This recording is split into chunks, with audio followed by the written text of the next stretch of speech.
Double engine की सरकार बन के देख लिया लोगों ने, चला के देख भी लिया। पिछले 9 सालों में डबल इंजन की सरकार बहुत सारी जगह बनी है। हाँ। तो उनको तो वहाँ विकास भी हुआ है दुगनी रफ्तार से? कोई विकास नहीं हुआ है। जनता याद कर रही है। अभी एमपी की स्थिति ऐसी है कि एमपी में सुपड़ा साफ हो जाएगा, उनकी 1/3 मेजोरिटी सुपड़ा साफ हो जाएगा, लेकिन वहाँ ताल ठोक रहे हैं। ताल ठोकने से नहीं होगा, वो रिजल्ट बताएगा। अभी रिजल्ट बहुत जल्दी आने वाला है, दिसंबर नवंबर में रिजल्ट आ जाएगा तो पता लग जाएगा इनको कौन जीत रहा है कौन हार रहा है। वहाँ इनके सुपड़े बिल्कुल एमपी से भी साफ हो रहे हैं, राजस्थान से भी साफ हो रहे हैं। मोदी जी विकास पांचों राज्यों से साफ हो रही है। मोदी जी विकास का नहीं कर रहे हैं, विनाश का काम कर रहे हैं। वो एक जाति से दूसरी जाति को लड़ा रहे हैं, सांप्रदायिक दंगे फैला रहे हैं, झूठ बोल रहे हैं। गरीबों का दर्द तो गरीब ही समझेगा ना। मोदी जी कहते हैं मैं गरीब का बेटा हूँ, गरीबों का विकास करता हूँ। गरीबों को महंगाई इतनी हो गई कि गरीबों को अभी आप हर चीज में जीएसटी लगी। खाने पे कभी जीएसटी लगी नहीं थी। हाँ। खाने पे आटा चावल दाल पे जीएसटी लगा दी इन्हें। वो गरीब आदमी 500 रुपए मजदूरी करके कमा के खाता है। हाँ। उस आदमी के ऊपर जीएसटी और पेड करनी है उसको। 500 रुपए की मजदूरी में वो कहाँ से पेमेंट करेगा बेचारा। सुपड़ा कांग्रेस का साफ नहीं होगा, बीजेपी का सुपड़ा साफ हो जाएगा। 5 राज्यों में सरकार है, 5 राज्यों में सरकार बन रही है। मध्य प्रदेश में कांग्रेस की सरकार बन रही है, राजस्थान में रिपीट कर रही है, छत्तीसगढ़ में रिपीट कर रही है और तेलंगाना में भी कांग्रेस की सरकार बन रही है और मिजोरम में भी बनेगी। 5 जगह कांग्रेस अब की बार फतेह होगी और अपने बहुमत से सरकार बनाएगी। मुंगेरी लाल के सपने देख रही है कांग्रेस। मुंगेरी लाल के हसीन सपने बीजेपी देखती है और मोदी साहब देख रहे हैं। बीजेपी जो सपने देखती है उन्हें साकार भी करती है ना। नहीं, बीजेपी के सपने साकार होते नहीं है। जो पहले होने थे जो हो गए, जनता को गुमराह करके झूठ बोल के जनता को गुमराह कर दिया। जनता वो तो कह रहे पाई पाई से गरीबों की भलाई करी है, कोई भलाई नहीं किए। जनता को पता है कि बीजेपी सरकार ने रेलवे भेज दिए, एयरपोर्ट भेज दिए, हर चीज ठेके में चलेगी। प्राइवेटाइजेशन होने की वजह से आम जनता को इतना नुकसान हो रहा है कि मतलब उसका सोचना भी दुभर हो रहा है, जीना मुश्किल हो गया। महंगाई इतनी बढ़ गई है। विकास दर कहाँ बढ़ी है? विकास जीडीपी बहुत गिर के नीचे आ गई है। जीडीपी देख लो आप उसकी। पहले क्या थी? 6 थी और अभी 4 के ऊपर चल रही है जीडीपी। तो क्या लग रहा है 24 में क्या परिवर्तन आएगा? 24 में परिवर्तन आएगा। 24 के अंदर राहुल गांधी जी की सरकार बनेगी। राहुल गांधी जी ने मजबूती से काम कर रहे हैं। उन्होंने पूरे 70 साल के गड्ढे अभी भरे नहीं है। नहीं, 70 साल के गड्ढे थे ही नहीं। वो गड्ढे तो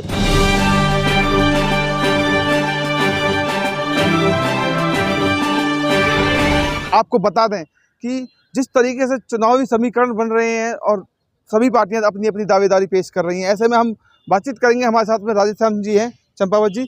ये अपने ही चित्तौड़गढ़ जिला के आते हैं और वहाँ के बहुत ही जुझारू कर्मशील इंसान हैं। वहाँ पे चाहे किसी भी समय किसी लोगों की हेल्प करने की बात हो, इन पर ये खड़े रहते हैं और अपने लिए, चाहे कांग्रेस की बात हो, चाहे मजदूरों की बात हो, चाहे किसानों की बात हो, चाहे समस्या महिलाओं की हो, हर समस्या पे खड़े रहते हैं लोगों के लिए। आइए इनसे बातचीत करेंगे कि जिस तरीके से राजस्थान की चुनावी समीकरण चल रहा है उस पर क्या कहना है इनका और क्या मानना है। सर, स्वागत है आपका हमारे चैनल में। क्या लगता है सर, राजस्थान में अब की बार परिवर्तन होगा या फिर भाजपा आएगी? नहीं, राजस्थान में अब की बार सरकार रिपीट होगी। क्योंकि अशोक गहलोत जी के जो काम थे, बहुत सी सराहनीय काम किए उन्होंने। चाहे हेल्थ में हो, शिक्षा में हो, इंग्लिश मीडियम के जो स्कूल खोले हैं इन्होंने, गहलोत साहब ने। गरीब आदमियों को पेंशन हो, गैस सिलेंडर हो, मतलब बहुत सारे ऐसे काम जो गहलोत साहब के किए हैं। अनगिनत काम हो गए उनके जो। लेकिन जनता जिस तरीके से लगातार आलोचनाएं कर रही है, जनता आलोचना करती है वो, लेकिन ये है कि गहलोत साहब का जो काम था उस काम को देखते हुए बीजेपी बौखला गई। अच्छा, इतने अच्छे काम किए कि वो सरकार, मतलब आम जनता और बीजेपी वाले खुद कहने लग गए, उनके नेता बोल रहे हैं कि सरकार रिपीट हो रही है। सरकार रिपीट हो रही है, आप ये तो उनके नेता बोल रहे हैं। लेकिन भाजपा की अगर हम बात करें तो टीवी चैनल सर्वे जो आ रहा है, जिस तरीके से बता रहा है कि सुपड़ा साफ हो जाएगा कांग्रेस का और भाजपा की सरकार बनेगी। नहीं, टीवी चैनल बता रहे हैं, लेकिन टीवी चैनल के अंदर जो उनके जो नेता हैं वसुंधरा जी, वसुंधरा जी को इतना इन्होंने बाइकाट किया है कि उन्होंने खुद के बागी उम्मीदवार खड़े कर दिए हैं बहुत सारी जगह। और इतना विरोध हो रहा है राजस्थान के अंदर, हर जगह पे। जयपुर के अंदर राज्यवर्धन के सामने विरोध प्रदर्शन, काले झंडे बताए, उनको भगा दिया। विधानसभा क्षेत्र से ही भगा दिया उनको, विधानसभा क्षेत्र से उनको भगा दिया। ऐसे बहुत सारी जगह इनका हो रहा है जो विरोध में है। जैसे चित्तौड़ के अंदर है, उदयपुर के अंदर है। उदयपुर में जो काम कर रहे थे वर्षों से, उन आदमियों को टिकट नहीं दिया बीजेपी पार्टी ने। वहाँ पे भी भयंकर विरोध हो रहा उनका। तो इनके बीजेपी के विरोध अभी से चालू हो गया है। जीतने की बात तो बहुत दूर है। लेकिन भाजपा जो है लगातार ये दावा दे रही है कि 5 राज्यों के चुनावी सेमीफाइनल हैं, उसमें हम कांग्रेस का सुपड़ा साफ करेंगे और 2024 में परचम लहराएंगे। तो उस पर क्या कहना है आपका? सुपड़ा कांग्रेस का साफ नहीं होगा, बीजेपी का सुपड़ा साफ हो जाएगा। 5 राज्यों में सरकार है, 5 राज्यों में सरकार बन रही है। मध्य प्रदेश में कांग्रेस की सरकार बन रही है, राजस्थान में रिपीट कर रही है, छत्तीसगढ़ में रिपीट कर रही है और तेलंगाना में भी कांग्रेस की सरकार बन रही है और मिजोरम में भी बनेगी। 5 जगह कांग्रेस अब की बार फतेह होगी और अपने बहुमत से सरकार बनाएगी। सर, जिस तरीके से भाजपा के लोग अगर देखा जाए तो वो ये कहते हैं कि मुंगेरी लाल के सपने देख रही है कांग्रेस। मुंगेरी लाल के हसीन सपने बीजेपी देखती है और मोदी साहब देख रहे हैं। मोदी साहब बीजेपी जो सपने देखती है उन्हें साकार भी करती है ना।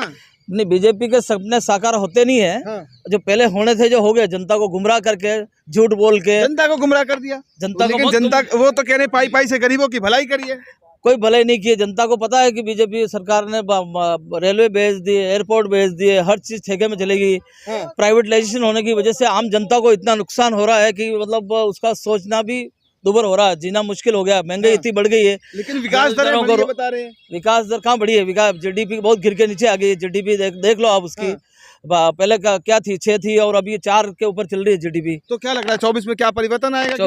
24 में परिवर्तन आएगा। 24 के अंदर राहुल गांधी जी की सरकार बनेगी। राहुल गांधी जी ने मजबूती से काम कर रहे हैं।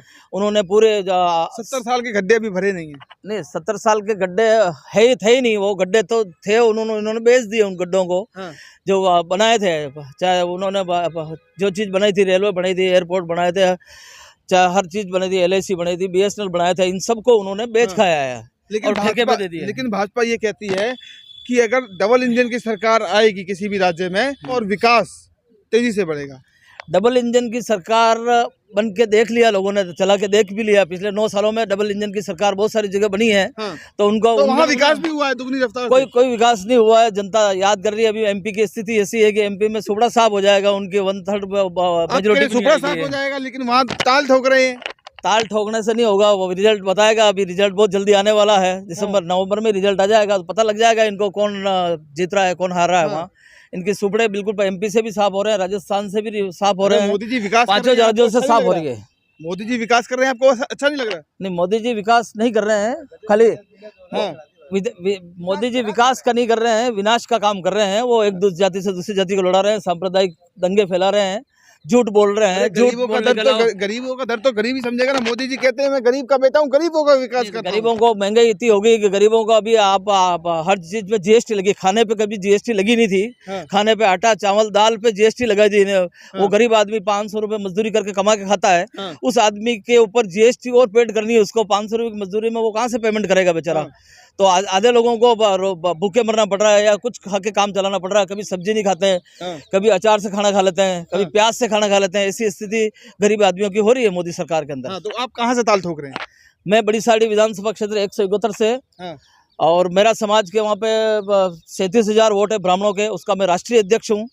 और मेरा कंस्ट्रक्शन लाइन का काम है, तो वहाँ से 400 कर्मचारी मेरे साथ जुड़े हुए हैं, जो रेगुलर मैं उनको एम्प्लॉइज देता हूँ। मेरे पास जो काम करते हैं, वहाँ प्लांट है, मेरे रोड वगैरह, और मेरे विधानसभा की सब रोड मेरे हाथ की बनी हुई है। कोई ऐसी रोड नहीं है जो मैंने नहीं बनी हो। एक बच्चा मुझे जानता है। टिकट की तो कांग्रेस आपको टिकट क्यों दे?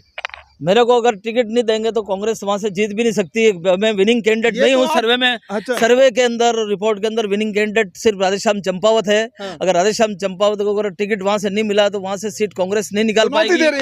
चुनौती दे रहा हूँ मैं।